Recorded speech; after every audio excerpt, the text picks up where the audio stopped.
Look, I get it. A lot of us wish there was an enforcement mechanism right now.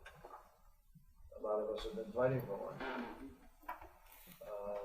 But we don't have one right now in that sense, so we're trying to pursue the diplomacy. And I understand it's frustrating. You have nobody more frustrated than we are. I think you're looking at 4 people in the administration who have all argued for use of force. And I've lost the argument. I've argued for use of force.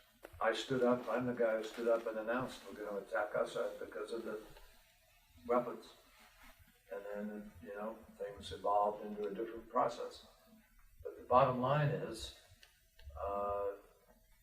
that the Congress refused even to vote to allow that. Well, the problem is the Russians don't care about international law, and we do.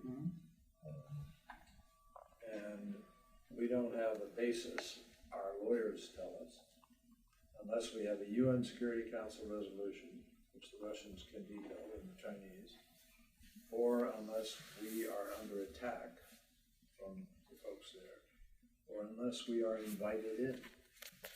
Russia is invited in by the legitimate regime. Well, it's illegitimate in our mind, but by the regime. Okay, I have one question then. What is the bottom line? How many Syrians? What is the bottom line? Because chemical is there and it wasn't the bottom line.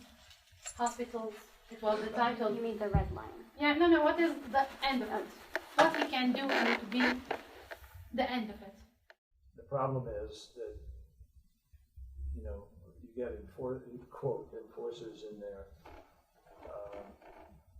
and then everybody ups the ante, right? Russia puts in more, Iran puts in more, Hezbollah is there more, and Nusra is more, and Saudi Arabia and Turkey put all their surrogate money in, and you all are destroyed. I mean, it's a problem.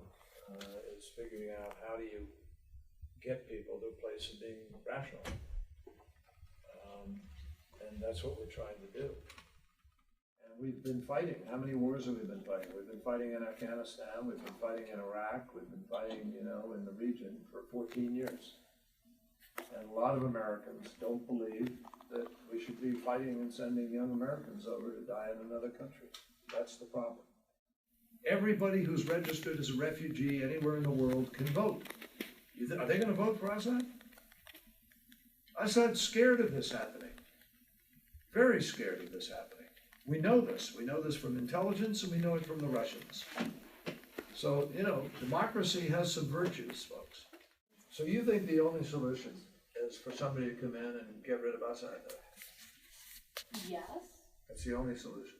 Yes. Who's that going to be? Who's going to do that? 3 years ago, I would say you, but right now I don't know.